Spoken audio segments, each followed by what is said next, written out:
Buenos días, buenas tardes. Sois muchos los que os estáis conectando y los que os habéis registrado, así que vamos a dar unos segunditos para que os podáis unir todos y muy bienvenidos. Bienvenidos a este nuevo webinar. Mientras se va conectando todo el mundo, os vamos haciendo una pequeña introducción para comentar este nuevo webinar donde hablaremos de inteligencia artificial y los conceptos básicos, así como el origen, ¿no?, de la inteligencia artificial, de los modelos que existen, veremos las métricas que se utilizan y os haremos varias recomendaciones sobre este tipo de tecnología. Vamos a ver también ejemplos visuales y la adaptación de la inteligencia artificial al sector del contact center para que podáis ver sus beneficios. Muchos de vosotros pertenecéis al sector en España o en México, en Perú, en Chile, en Colombia, en distintos países, Argentina, Paraguay. Así que creo que nos concierne pues esta buena sesión, que en resumen nos vamos a adentrar en este apasionante mundo que no es el futuro, sino es el hoy. Así que os invitamos a dar un pasito más en estos conocimientos. Muchas gracias. Bueno, pues son y 32. Si queréis vamos comenzando. Primero nos gustaría daros una pequeña introducción sobre quiénes somos, quién es Predictiva, ¿no? Comentaros brevemente que somos una empresa creada en el 2016 que representa la nueva categoría de inteligencia conversacional. ¿Y qué es esto? Os preguntaréis. Pues es la evolución tecnológica del Speech Analytics, que seguramente a muchos de vosotros os suena. Somos un equipo de más de 20 profesionales compuesto por distintas tipologías de perfiles, como científicos de datos, desarrolladores, arquitectos de sistema, gente de operaciones, etcétera. Y estamos enfocados en desarrollar un producto puntero dentro del sector del contact center para que os genere una serie de beneficios que hasta hoy no existen, porque obviamente no contáis con el análisis contextual del 100% de las llamadas de vuestros servicios. Lo que queremos daros es, por una parte, que podáis la facilidad de tomar decisiones adecuadas en vuestros servicios basadas en lo que está sucediendo y en la realidad. Y por otra parte, en escuchar pues verdaderamente lo que es la voz del cliente, porque se analiza el 100%. ¿Vale? Simplemente voy a hacer una pequeña introducción. Durará la sesión 30 minutos. Durante toda la sesión, si tenéis cualquier duda, veréis ahí el chat que podéis enviarnos cualquier pregunta. Y lo que queremos daros es un enfoque a alto nivel y que sin basarnos en aspectos técnicos o teóricos, aplicado pues al contact center. Así que sin más preámbulos dejo a los protagonistas de esta sesión, que son mi compañera Noelia Navarro, directora de operaciones, y mi compañero Jonathan Espinosa, que es científico de datos, para que podamos ir al grano y para lo que estamos aquí reunidos. Muchas gracias y Noelia, por fin, adelante. Muchas gracias, Patricia. Buenas tardes a todos. Yo llevo 16 años en el sector del contact center, ¿vale? Principalmente en las áreas de operaciones, y donde realmente, bueno, pues me he tenido que enfrentar, ¿no? Y he abordado muchos proyectos en los cuales habría que buscar siempre mejoras, eficiencia, reducción de costes y bueno, pues he utilizado muchísima tecnología, y yo creo que uno de los retos más importantes, ¿no?, que tuve, ¿no?, y que yo creo que siguen existiendo, es que realmente esa tecnología se acerque al negocio, ¿vale?, y a sus necesidades. Y para ello yo creo que hemos querido bueno, pues poner con vosotros en común, ¿vale?, en este webinar esos conceptos, ¿no? Y hemos invitado a nuestro compañero Jonathan del equipo de ciencia de datos, que yo creo que es mejor que se presente él mismo, ¿no? Ok, hola a todos. Mi nombre es Jonathan Espinosa, soy científico de datos y llevo trabajando en la compañía hace 3 años. Durante mi trayectoria profesional me he especializado en el análisis de señales y texto. Estoy interesado en el análisis del lenguaje, más concretamente en el análisis del discurso hablado, porque es un área que impacta de manera transversal en todo lo que hacemos. Y este determina la manera en cómo interactuamos con quienes tenemos alrededor. Estoy convencido que si logramos comprender y modelar mejor los patrones intrínsecos en las comunicaciones entre personas, podemos diseñar sistemas que mejoren el proceso de comunicación entre estas. Y bueno, precisamente eso es lo que hacemos en Predictiva. Bien, pues yo creo que después de las presentaciones ya podemos comenzar, ¿no? Y yo creo que, Jonathan, no sé, yo creo que nos gustaría, ¿no? Que nos explicaras qué es la inteligencia artificial, ¿no? Que es realmente el tema, ¿no? de este webinar, que nos cuentes un poquito de manera sencilla qué es lo que es, ¿no? Y qué es lo que impacta. Vale, pues para comenzar, debo comentar que no existe una definición sólida o universal de la inteligencia que no esté estrechamente relacionada con la inteligencia humana. Tampoco podemos caracterizar de forma general qué tipo de procedimientos computacionales queremos llamar inteligentes.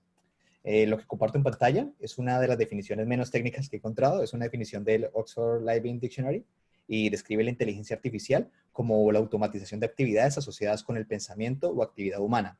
Algunos ejemplos de esas tareas son la toma de decisiones, la resolución de problemas y el aprendizaje, por ejemplo. Podemos pensar en la inteligencia artificial como un enorme conjunto de herramientas que permiten que los ordenadores se comporten de manera inteligente. Ahora la cuestión es definir qué es un comportamiento inteligente.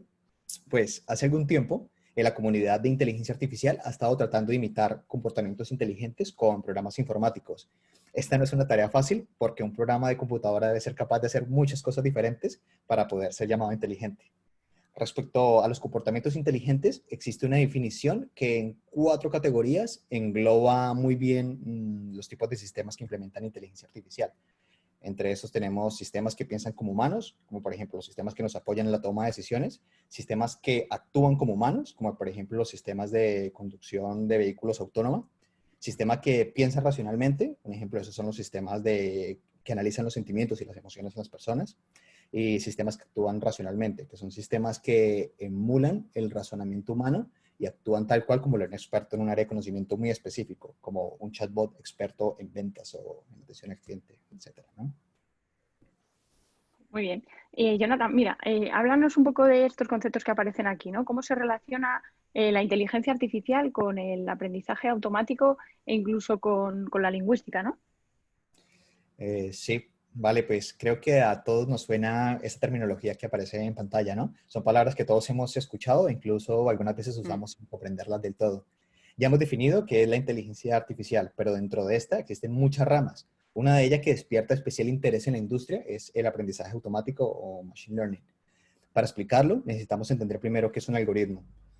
Un algoritmo es un conjunto de instrucciones que se ejecutan para hacer una tarea. Por ejemplo, un programa informático que calcula la suma de 2 dígitos se puede resumir como un algoritmo de 3 pasos. Un algoritmo que lee un primer dígito, lee un segundo dígito y en un tercer paso calcula con el operador suma la operación entre estos, ¿no? Bien, ahora que ya entendemos qué es un algoritmo, podemos explicar una definición de aprendizaje automático que es muy extendida y esta hace referencia a los algoritmos con la capacidad de aprender sin ser explícitamente programados. Siguiendo el ejemplo de la suma, yo podría programar un algoritmo que de forma explícita, ¿no? Escribiéndolo como en el ejemplo anterior. O podría darle a un modelo de Machine Learning muchos ejemplos de sumas para que éste aprenda a sumar. En este caso, no estoy programando explícitamente la suma. Le estoy enseñando a la máquina mediante ejemplos qué es la suma. Al final, tendríamos una máquina que sabe sumar 2 dígitos sin programarla explícitamente. La máquina inferiría esa lógica de los ejemplos que le hemos suministrado. La inteligencia artificial involucra profesionales de muchos campos. Si nos centramos, por ejemplo, en NLP, veremos sistemas que combinan matemáticas, ingeniería de software, estadística y lingüística. La visión de cada taxonomía puede variar ligeramente según el observador. Aún así, os comparto el diagrama de Ben que está en pantalla, que muestra una relación muy interesante, donde se ve cómo el NLP lo configura la intersección de 2 grandes categorías, ¿no? La inteligencia artificial y la lingüística. El Natural Language Preprocessing, o NLP, describe los métodos que brindan a las máquinas esa capacidad para ingerir lo que se dice, descomponerlo y comprender cuál es su significado. La lingüística es el estudio científico de la estructura del lenguaje que permite deducir las leyes que lo rigen. Desde sus inicios, el NLP tenía un componente que venía más del área de la lingüística que del software. Se construían sistemas basados en reglas del lenguaje que lingüistas expertos en ese dominio de aplicación programaban. Paso a paso, especialistas en otras disciplinas como programación, matemáticas y estadísticas incorporaron su conocimiento para transformar el NLP en lo que conocemos hoy en día. Anteriormente, si se deseaba construir un sistema que identifique algún tipo de frase, los lingüistas debían de estudiar las frases para identificar manualmente los patrones que la componen y programaban reglas para cada grupo de frases que desean identificar. La programación manual de estas reglas es muy engorrosa. ya que se trata de un ejercicio de prueba y error, básicamente. Con el Machine Learning, el paradigma cambió totalmente. Ya no se programan las reglas son inferidas del mismo texto por las máquinas. Este ha sido, digamos que, el gran avance que ha permitido la automatización de este tipo de tareas. El resto de técnicas que aparecen en el diagrama no hacen más que referencia a subcategorías de las técnicas ya mencionadas, como Natural Language Understanding, NLU, que se enfoca en analizar expresiones de lenguaje poco estructuradas, como las que sean una conversión espontánea en llamadas de contact center, donde no se respeta un 100% la estructura de la forma del lenguaje. El Deep Learning se refiere a las técnicas de aprendizaje automático que funcionan inspiradas en el comportamiento de las redes neuronales biológicas. Y el Natural Language Generation se refiere a los procesos que transforman datos en lenguaje natural, como la conversión de voz a texto que hace el traductor de Google, por ejemplo. ¿Y cómo podríamos aplicar todas estas cosas, ¿no? al sector del contact center? ¿Y cuáles son, ¿no? las herramientas o las técnicas que acompañan al procesamiento del lenguaje natural, ¿no? Para que lo podamos entender? Sí. Bueno, en esta otra imagen, pues a la izquierda, vemos los sistemas que denominamos Speech Technologies, que son sistemas que sirven de interfaz entre humanos y máquinas, convirtiendo de voz a texto o texto a voz cuando corresponda. Los módulos NLP interactúan con las Speech Technologies para procesar lenguaje o generarlo. Las técnicas de NLP incluyen varios tipos de procesamiento que dan información valiosa a los modelos de Machine Learning para detectar patrones en el texto. Además del vocabulario, nos interesa comprender otros tipos de estructuras, como estructuras gramaticales, por ejemplo. Queremos que nuestros modelos sean robustos a ambigüedades del lenguaje. Entre las técnicas de procesamiento de NLP que nos permiten identificar con mayor facilidad patrones en el lenguaje, están el etiquetado gramatical y análisis sintáctico, que identifica patrones de estructuras gramaticales de cada palabra, como verbos, sustantivos y pronombres. Tenemos también la categorización de texto y reconocimiento de entidades que permite construir sistemas capaces de clasificar patrones de texto, como pueden ser identificar menciones de tiempo, dinero en el texto, ¿no? Otro procesamiento que interesa es el Co-Reference Resolution, que se encarga de encontrar patrones de texto que se refieren a la misma cosa y tienen la misma semántica, ¿no?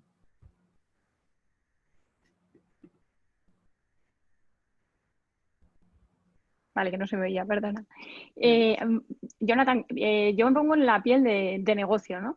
¿Qué recomendarías, ¿no? O qué aspectos, ¿no? crees que son importantes en el momento de elegir soluciones de procesamiento del lenguaje natural? Sí, bueno, pues allí habrían, por un lado están los requerimientos de la compañía, ¿no? Y por otro lado están todos esos atributos y capacidades que la tecnología puede ofrecer. Para esto tendríamos que reconocer el alcance y la capacidad de las soluciones NLP.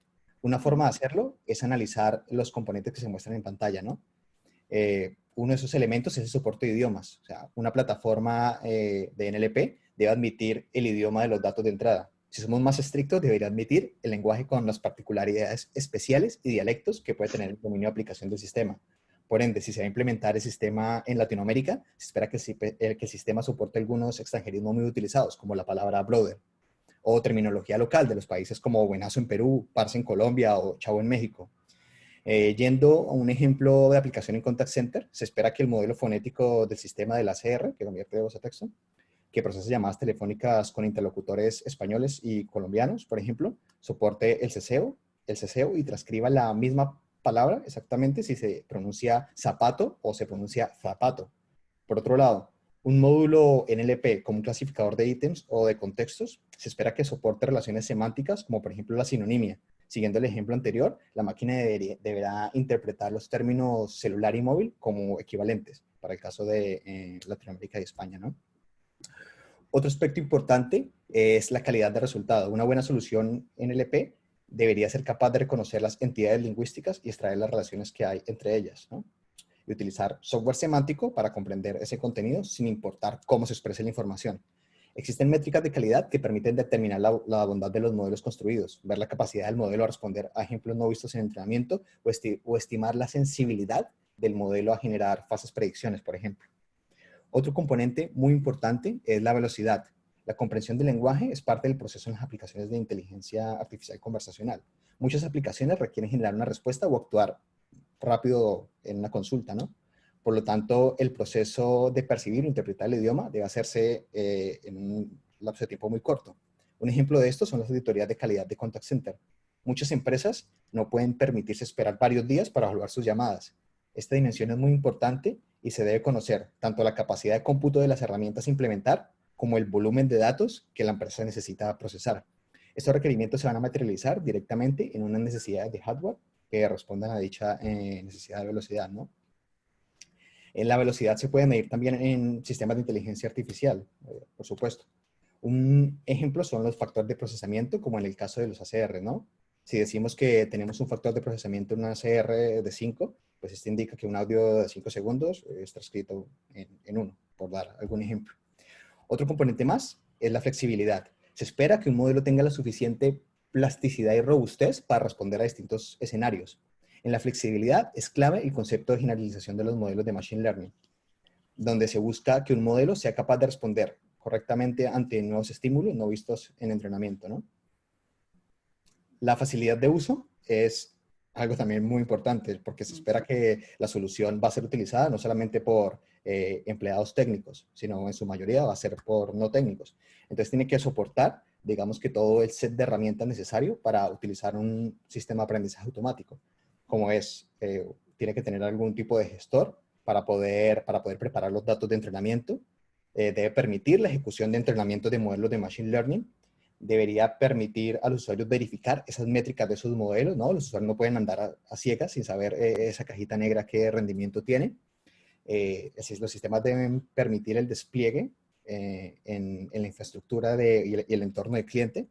Y algo muy importante es que esos sistemas deben permitir realizar cambios o personalización de los mismos modelos, ¿no? Porque estamos en un ambiente dinámico en el que las cosas van cambiando, ¿no? Y no todo es estático. Un contexto que queremos identificar puede ir cambiando en el tiempo y los sistemas tienen que ser capaces de adaptarse a estas nuevas condiciones, ¿no? Yo creo que... Dime, Sí, perdona. sí. Un ejemplo de esto es si configuramos un ítem nosotros, ¿no? En una campaña para Argentina, que podría ser un ítem como saludo inicial. Al final, digamos, después de unos meses, ese saludo, la campaña crece y se va para México, ¿no? Lo que quisiéramos es poder agregar esas otras expresiones de saludo de México para que fueran también compatibles, ¿no? Entonces, en ese sentido es que el sistema debería permitir cambios, ¿no? Ahora sí, te iba a preguntar, ¿no? Que yo creo que, bueno, más que preguntar, iba a resaltar lo que habías comentado, que yo creo que lo que más o sea, a mí lo que más bueno, pues me impacta, ¿no? Lo que comentas, lo más importante es la facilidad de uso, ¿no? No sirve muchas veces que la tecnología sea muy potente si realmente no puedo utilizarla, no puedo aplicarla y no puedo ponerla a la altura, ¿no? De todas las personas de mi compañía o de mi empresa. Entonces, yo creo que es importante, ¿no? Que la tecnología que se escoja se adecue a esas necesidades que comentas. Y me ha surgido una curiosidad. ¿Cómo podemos, o sea, cómo se puede enseñar, ¿vale? A las máquinas y cómo podríamos transmitirle, porque entiendo que lógicamente las máquinas aprenden, pero hay que enseñarle, ¿no? Entonces, ¿cómo puedo yo transmitirle, ¿no? toda la experiencia o el conocimiento que tenga el servicio y cómo aprende ella? Sí, vale, pues es una de las bondades que tiene el aprendizaje automático, ¿no? La capacidad de transferir ese conocimiento experto a una máquina para automatizar tareas. Las máquinas aprenden bajo un enfoque conocido como aprendizaje supervisado. El enfoque es muy simple. Se le enseña al modelo unos ejemplos de aquello que queremos aprender. En el ejemplo que hay en pantalla, se muestra una máquina que va a aprender a reconocer imágenes de gatos. La idea es que la máquina sea capaz de distinguir imágenes de gatos de no gatos. Para aprenderlo, el sistema necesita imágenes de diversos tipos de gatos para aprender patrones y características de los felinos, ¿no? En formas, colores y texturas que se puedan encontrar en la imagen. Simultáneamente, el sistema aprende de ejemplos de otros animales que no son gatos para distinguir aquellos patrones no característicos de los gatos y que el sistema entienda la diferencia. Al final del proceso tendremos una máquina capaz de distinguir patrones de animales que le permitan estimar si una imagen contiene un gato o no. Un buen modelo de clasificación de gatos no necesariamente incluirá en el proceso de entrenamiento todas las imágenes de gatos del mundo. Si en entrenamiento no se incluyeron algunas imágenes como, por ejemplo, de gatos persas, se espera de todas formas que el modelo pueda clasificar gatos persas. Esa es la propiedad que ya he mencionado, ¿no? Que se conoce como capacidad de generalización del modelo.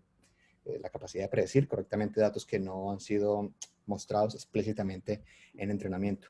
Centrándonos en un caso de uso más de contact center, el sistema podría aprender de un contexto, como una pregunta de contratación de un producto, por ejemplo. en cuyo caso le daríamos al sistema muchos ejemplos de distintas maneras de hacer esta pregunta de contratación y ejemplos de frases que no son esta pregunta. Todo esto con el fin que el sistema aprenda a distinguir los patrones del lenguaje que caracterizan dicho contexto. Esos patrones incluyen vocabulario, semántica, gramática y otras propiedades asociadas al texto y al lenguaje. Los datos utilizados y configuraciones del modelo deben ser vigilados con lupa. De lo contrario, un modelo podría presentar errores.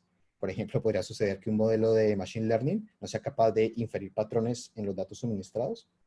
O podría suceder también que el modelo de Machine Learning solo sea capaz de responder a los casos vistos en entrenamiento, ¿no? Que en el ejemplo de los gatitos sería que no fuera capaz de reconocer gatos persas. Muy interesante. Y, Jonathan, ¿por qué Predictiva, ¿no? Bueno, pues dio el paso, ¿no? De utilizar la inteligencia artificial y el aprendizaje automático y cómo pensó, ¿no? Y en qué consiste la tecnología ADVI. Vale, pues una conversación telefónica dispone de muchos datos que pueden convertirse potencialmente en información. La limitante actual radica en que las compañías disponen de los datos de las conversaciones telefónicas en formatos no estructurados, como formatos de audio en WAV o MP3, por ejemplo, que las plataformas de software de gestión clásicas, como los CRMs, no pueden estructurar y procesar, haciendo que estos datos no puedan ser aprovechados. AbbVie se ha inspirado en esta problemática desarrollando un sistema capaz de convertir todo ese universo de datos no estructurados en información. AbbVie es un ecosistema de herramientas de Machine Learning para el análisis de conversaciones telefónicas que pone a disposición de usuarios no técnicos un set de herramientas para que construyan modelos de Machine Learning que permitan el reconocimiento de patrones en llamadas, ¿no? Como los patrones de los contextos que comentaba en ejemplos anteriores. El sistema se soporta en un módulo para configurar reglas de negocio y un sistema de reporte para visualizar con distintos niveles de granularidad los resultados de los análisis en las llamadas. Las reglas de negocio se refieren a la lógica e interpretación que se le pueden dar a los ítems. Por ejemplo, para algunos contact center es obligatorio detectar una pregunta de contratación de un producto y una respuesta de aceptación de un cliente, ¿no? de manera seguida. Entonces, ese sería un ejemplo de los tipos de reglas de negocio que podría configurar en nuestra plataforma. El sistema tiene dos modos de funcionamiento. El primero es el modo de configuración representado por los bucles del diagrama, donde los usuarios de AbbVie suministran los datos necesarios para el entrenamiento de los modelos de Machine Learning. Una vez los modelos de Machine Learning están entrenados, se puede usar el segundo modo que utiliza los modelos entrenados para generar predicciones sobre conversaciones telefónicas. La configuración involucra el entrenamiento de dos sistemas. Primero, el modelo ACR realiza un proceso de enriquecimiento del sistema para aprender las particularidades de acentos, frases y vocabulario de una muestra de llamadas telefónicas que posteriormente el sistema va a enfrentar, ¿no? El segundo bucle de configuración representa el entrenamiento de los modelos de ítems. Este utiliza un gestor de etiquetado, Highlights Manager, hemos llamado en la imagen, para que los usuarios del sistema indiquen las muestras que el modelo de ítems debe aprender. Dicho sistema guía al usuario para que genere etiquetas de calidad, para que saquen el máximo provecho del modelo. Las etiquetas en esos ejemplos pues, son fragmentos de texto, ¿no? Contextos y ejemplos de cosas que queremos categorizar. Respecto al gestor de etiquetado, este incluye múltiples métricas que garantizan que no existan discrepancias entre los usuarios que hacen las etiquetas. Suele suceder en muchos contact centers que la definición de un ítem es ambigua entre los mismos coordinadores, por ejemplo, y el sistema ayuda a poner a todos en la misma página, alinearlos para que estén, para que converjan en una misma definición, ¿no? Cuando el sistema está listo para entrenar en producción y llega una llamada, el sistema lo que hace es convertir la llamada de voz a texto. Posteriormente, identifica los contextos de las transcripciones utilizando los modelos de ítems que han sido entrenados previamente y luego aplica la lógica de negocio sobre dichas detecciones. Toda la información generada es volcada a un sistema de visualización de datos que pues muestra los resultados de todas las llamadas realizadas. Y en tu opinión, ¿tú crees que ADVI cubre todos los aspectos, ¿no? mencionados anteriormente para implementar bueno, pues, soluciones, ¿no? de procesamiento natural del lenguaje? Bueno, pues es nuestra razón de ser, ¿no? La herramienta dispone de funcionalidades que guían al usuario en el proceso de construcción de los modelos de Machine Learning, garantizando principalmente facilidad de uso. El proceso inicia con la adquisición de datos, donde un usuario indica mediante una plataforma de etiquetado los contextos o ítem que desea identificar. Simultáneamente, el sistema evalúa la calidad de esos datos y realiza recomendaciones para que su usuario implemente mejoras sobre dichas etiquetas, ¿no? La idea es conseguir datos de calidad para tener modelos de calidad. Una vez terminado el proceso de adquisición de datos, Abby entrena a los modelos de Machine Learning y esto lo hace haciendo un simple clic. Por debajo, el sistema implementa las técnicas de procesamiento de lenguaje natural vistas para aprovechar al máximo los ejemplos suministrados, garantizando una adecuada generalización de los modelos. Durante el proceso de entrenamiento, el sistema construye los modelos buscando optimizar sus métricas de calidad. Al final del entrenamiento, todas las métricas son publicadas y reportadas en la misma plataforma, ¿no? Para que los usuarios reconozcan la bondad de los modelos. Otra característica muy importante es que Abby es flexible en la medida que permite modificar el comportamiento de los modelos de Machine Learning existentes. Estos modelos pueden ser modificados agregando o eliminando nuevas muestras para ampliar o restringir la semántica de un contexto, ¿no? Por otro lado, Abby dispone de un módulo de configuración de reglas que permite ampliar los casos de uso de modelos de Machine Learning de ítems contextuales existentes. Así, un ítem de tipo pregunta, por ejemplo, como la pregunta minusvalía, que se utiliza en las pólizas de salud, puede ser combinado con distintas reglas para evaluar si es el cónyuge quien tiene la minusvalía, el titular o un beneficiario. O también se pueden establecer diferentes niveles, umbrales, para detectar si la minusvalía es superior a un 34% o un 50%. Y todas estas se pueden configurar pues, de un mismo ítem, ¿no? Hay cierta flexibilidad. Otra propiedad que es muy interesante es que el sistema dispone de una arquitectura flexible que permite aumentar la velocidad, incrementando los recursos de hardware cuando sea necesario, evidentemente. Muy interesante. Yo creo que podemos poner algunos ejemplos, ¿no? Si te parece, para que se entienda mejor y todos lo entendamos un poco mejor. Vale, pues vamos con un ejemplo.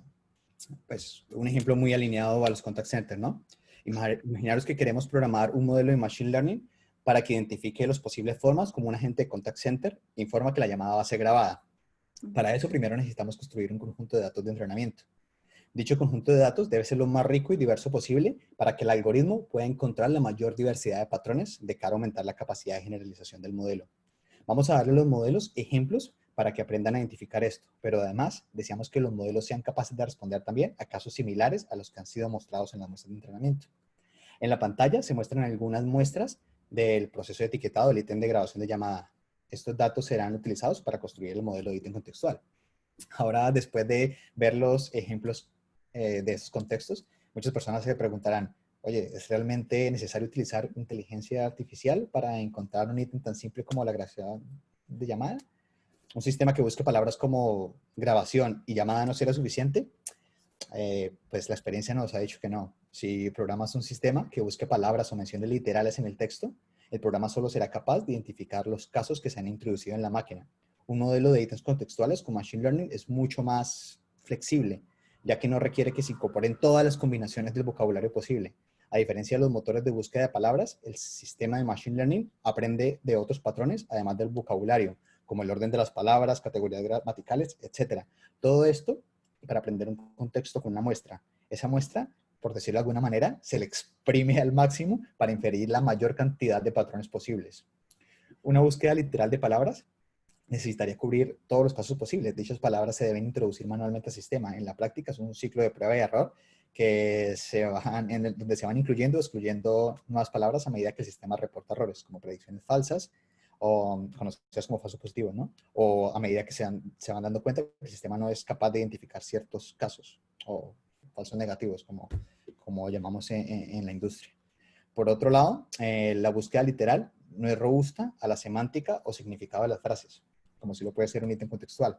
En el caso del ejemplo del ítem grabación de llamada, un cliente podría decir, por ejemplo, hola, buenas tardes. El motivo de esta llamada es reportar que mi sistema de grabación de DVD está fallando. Una búsqueda literal interpretaría este caso como el ítem grabación de llamada, porque la frase contiene las palabras grabación y llamada. Un ítem contextual lo rechazaría porque es más robusto y analiza otros patrones del lenguaje que le permiten distinguir el significado de la frase. Contrastando el ejemplo anterior, una búsqueda de las palabras clave grabación y llamada podría fallar a identificar un contexto ligeramente diferente, como por ejemplo, si el agente dice el ítem, por su seguridad, haremos un registro de la conversación. Es válido, suena raro, pero significa lo mismo, ¿no? Y si buscas literalmente esas dos palabras, pues no funcionaría, tendrías que poner nuevas palabras para poder identificarlo. Y si aparece otro caso, pues tienes que poner nuevas palabras y así hasta que esto lo vivimos porque digamos que fueron los inicios de la compañía, ¿no? Trabajando con sistemas de este tipo. Entonces, es algo que conocemos de cerca. A mí me gustaría también poner otro ejemplo, ¿no? Cuando yo empecé, bueno, cuando yo abordé mi primer proyecto en Predictiva, era un servicio de ventas que teníamos que, bueno, pues que se tenía que hacer la verificación, ¿no? Automática con Advi. Se identificaron varios ítems que eran los que queríamos ver, ¿no? Para esa verificación, y uno de ellos era el que el que podéis ver, ¿no? En la pantalla, que era cómo el agente le indicaba al cliente si aceptaba o no la oferta, ¿no? O esa venta. Entonces, bueno, yo que vengo del sector y que he trabajado con otras tecnologías, ¿no? Que al final lo que hacen es la búsqueda literal, como comentaba antes Jonathan, de lo que sería la palabra, las palabras o las frases, y me encontré, ¿no? con Advi y vi lo fácil que era manejar este aprendizaje automático que estaba comentando, ¿no? Que simplemente era etiquetar o señalar sobre esa llamada, ¿vale? O sobre las llamadas, cómo estaba diciendo las diferentes maneras en las que los agentes, ¿no? O un mismo agente estaba diciendo o estaba solicitando esa aceptación. Entonces, como podéis ver aquí en pantalla, bueno, pues había varios casos, ¿no? Te va a llegar un mensajito para activar la oferta, a partir de hoy estás aceptando, todo conforme, ¿verdad? Que de la otra manera, ¿no? Si solo hubiéramos cogido de manera literal la palabra oferta, aceptación, etcétera, pues hubiéramos generado mucho ruido, ¿no? En ese sentido, y muchos falsos positivos por un lado. Y por otro lado, el trabajo, o sea, esto es rápido, es llamada a llamada con una muestra, ¿vale? De un porcentaje de esas llamadas, etiquetamos, ¿no? Esos contextos y el sistema va aprendiendo y a través de métricas nos va diciendo cómo hemos configurado el sistema, si lo hemos hecho bien o no, si necesita más muestra, y en el caso de que esté todo perfecto, pues ya solamente sería ingresar todo el volumen de llamadas que queremos analizar, ¿no? Bueno, y de alguna manera a través de cuadros de mando que tiene también la misma plataforma, el poder analizar toda esa información, ¿no? Que ahora mismo, bueno, pues que sí que es compleja, ¿no? Y que no se puede hacer. Así que nada, muchas gracias, Jonathan, bueno, pues por haber estado hoy con nosotros y explicarnos todo esto. Y yo creo que esperamos que una vez finalizada la sesión os quedarais con la potencia, ¿no? Que tiene el aplicar inteligencia artificial y todas las tecnologías conversacionales, ¿vale? Respecto a otro tipo de herramientas que existen en el mercado, como puede ser el tema del Speech Analytics, que el aprendizaje automático es importante, ¿no? Que al final hay sistemas en los que tú enseñas, ¿no? Y se quedan estáticos, y si mañana quieres incluir, ¿vale? Porque el negocio te pide otra cosa, al final tienes que volver a configurarlo, ¿no? Y no es algo que aprenda por sí mismo. Yo creo que eso es importante, ¿no? Que tú enseñes y que la tecnología, aparte de aprender, aprenda luego sola, ¿no? Y de esa continuidad. Y yo creo que también otro aspecto importante es que se adecue a lo que hemos dicho antes, ¿no? No sirve nada la tecnología si no se adapta al negocio, a mi negocio, ¿no? Y a las necesidades que yo tengo, ¿no? Y que se acerque también a todo tipo de perfiles que pueda haber en las compañías para que lo puedan manejar y que puedan aprovecharse de ella, ¿no? Y de todos los beneficios. Y ya por último, la capacidad que este tipo de tecnologías lo que nos aportan es automatización, ¿vale? Eficiencia, reducción de costes en nuestras organizaciones y más conocimiento, ¿no? O sea, a día de hoy es difícil que podamos analizar el volumen de llamadas que existe. Si lo hacemos con un porcentaje muy pequeñito, y yo creo que se está perdiendo muchísima información, ¿no? Y esto lo que al final hace es que no solo tengas la información, sino que la tengas correcta y que te permita tomar o poner en marcha, ¿no? Planes de acción para mejorar, pero ya con una base, ¿no? Con un porcentaje real de análisis y no una muestra muy, muy pequeñita y muy aleatoria. Para terminar, nada, invitaros que próximamente abrimos otra webinar para que podáis ver el producto, ¿no? Y podáis, bueno, pues realmente todos estos conceptos que hemos contado, cómo realmente esa tecnología se acerca, ¿vale? Y se acerca a todos vosotros para que la podáis utilizar y podáis aprovecharla. Por mi parte. Fantástico, compañeros. Muchísimas gracias. Ha estado súper claro y entendido. De hecho, esta vez hemos cambiado el formato preguntas. Bueno, siguen entrando, que ahora daremos respuesta, pero nuestro compañero Pablo nos ha estado apoyando para daros respuesta a todos los que estáis haciéndonos cualquier tipo de pregunta. Alguna contestarás ahora, Jonathan, porque hay alguna para ti, pero bueno, estoy viendo que gente levanta la mano, como Alberto Juárez. Si tienes cualquier duda, como no es posible entrar por audio, Alberto, puedes enviarnos por escrito la respuesta, o sea, tu pregunta, y las respuestas estaréis viendo todos. Vamos, antes de que Jonathan pueda dar respuesta a una pregunta que es justamente para ti, vamos a lanzar una breve encuesta de satisfacción simplemente para que nos deis vuestro feedback y si la podéis cumplimentar aquí en directo os lo agradecemos, ¿vale? Jonathan, la pregunta que iba para ti, la tenía por aquí, vale, mira, está por aquí las votaciones, no sé si la puedes ver, Jonathan, que dice... ¿Cuál es? A ver, que nos preguntan, soy matemático, tengo en principio toda la base necesaria, ¿qué consejo darías a alguien que quiere empezar en este mundo? El principal problema que encuentra nuestro espectador es que sin experiencia previa es difícil entrar en el mercado, por ejemplo. Bueno, pues ya tienes uno de los skills más importantes, ¿no? Faltaría complementar de pronto con una parte de estadística y otra con programación, ¿no? Que son, digamos, que los skills más importantes. Realmente el mercado está creciendo un montón y con mi recomendación es que aprendieras. Hay muchos cursos online, hay muchos MOOCs en los que puedes compensar esas habilidades de programación para que comparte, digamos, que el skill, el pack de habilidades que tiene que tener un científico de datos. Y yo creo que sin importar que seas muy nuevo, realmente hay un boom ahorita con el tema de aprendizaje automático de inteligencia artificial y hay bastante demanda.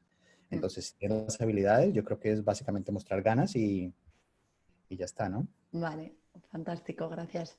Luego hay más operativas. Manuel López nos hace varias preguntas sobre distintos canales de WhatsApp, etcétera, sus integraciones. Dice que solo es en el canal voz, que entiende que solo es para el canal voz, ¿no? Que no le ha quedado claro. Sí, en este momento solo sería para el canal voz y lo que El, sería el análisis de las llamadas, ¿no? el, De todo el...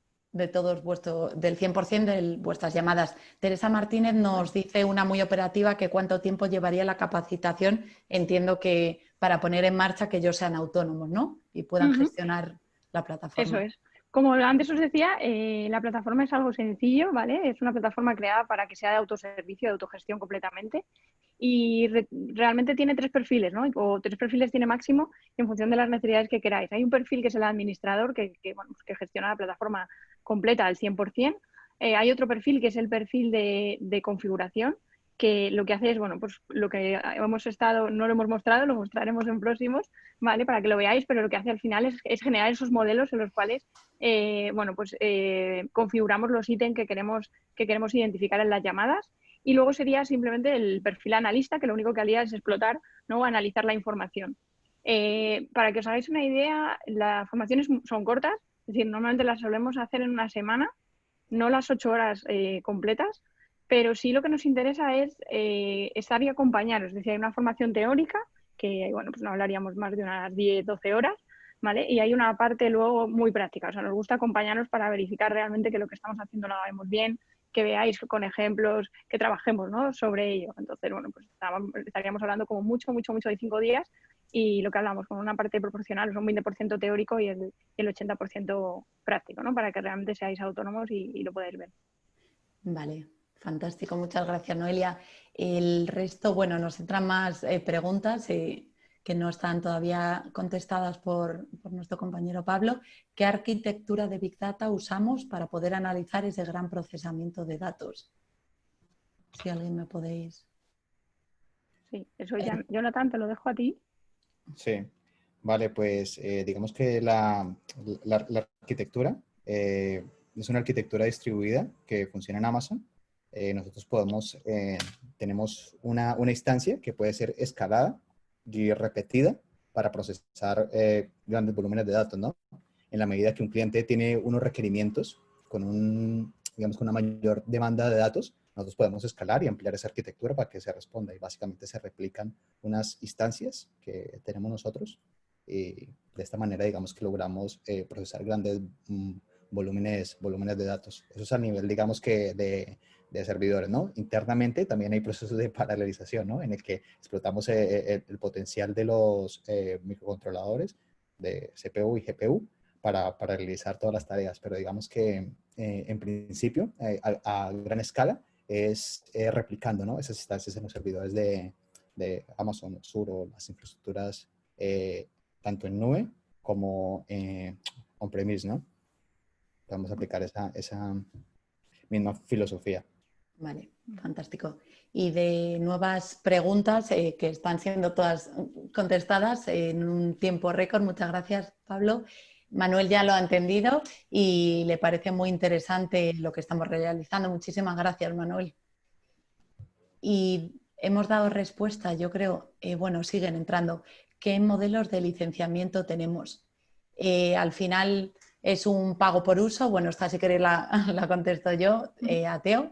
Es un pago por uso donde en una licencia por usuario pues ya te viene el uso de la herramienta, todo el soporte y toda la gestión autónoma para que tú puedas dar uso en el caso concreto, caso de uso que estás contratando. Así que es fácil porque al final no tienes que hacer un despliegue, una inversión en licencias, sino que te va dando el retorno de inversión sobre la marcha y si no, pues ese es nuestro cometido, ¿no? El aportaros valor con todo lo que estamos comentando para que lo podáis utilizar en vuestros servicios. Estoy revisando más. Vale, siguen entrando, ¿eh?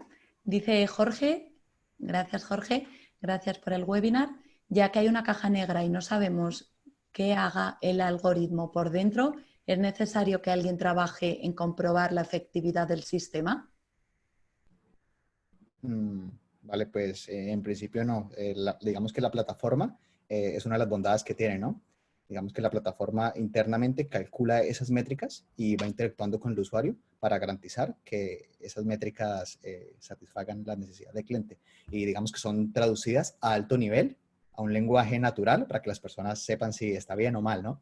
No les vamos a dar métricas complejas, ¿no? Las métricas son traducidas a un lenguaje simple. Que contado Vale. parece complejo, ¿no? Yo creo. Que he visto por ahí alguna pregunta que ya se ha contestado también, pero yo creo que recalcar esto, ¿no? Que como se cuenta muchas veces, ¿no? Porque ya nos hemos ido al detalle y por detrás parece complejo, pero es lo que hablábamos, ¿no? Al final es una interfaz muy sencilla, ¿vale? Que cualquier persona con una formación básica puede explotar y puede usar, ¿no? Vale, fantástico. Bueno, están saliendo los resultados de las votaciones, así que muchísimas gracias por todo vuestro feedback, que es súper interesante y nos ayudará pues eso, a seguir mejorando. Y yo creo que, nada, ya están todas resueltas, todas las preguntas, así que yo creo que con esto finalizaríamos, que ya es la hora. Así que quería agradeceros, bueno, sobre todo a mis compañeros Jonathan, Noelia, que lo habéis hecho súper bien, vamos, ha entendido perfectamente y al resto de los participantes que nos habéis acompañado. Muchísimas gracias por vuestro tiempo y como decía Noelia, os invitaremos al siguiente webinar previsto el 18 de junio. Continuará, esta vez basado ya en producto concreto, así que nada, os haremos llegar por la invitación y esperamos veros de nuevo pronto. Muchas gracias y os compartimos. Preguntaba a Teresa que si podíamos compartir la presentación, ¿vale? Entonces, con mucho gusto compartiremos la presentación para que la podáis tener. Sí, muchísimas gracias por todo. Gracias a todos. Buena tarde, hasta luego.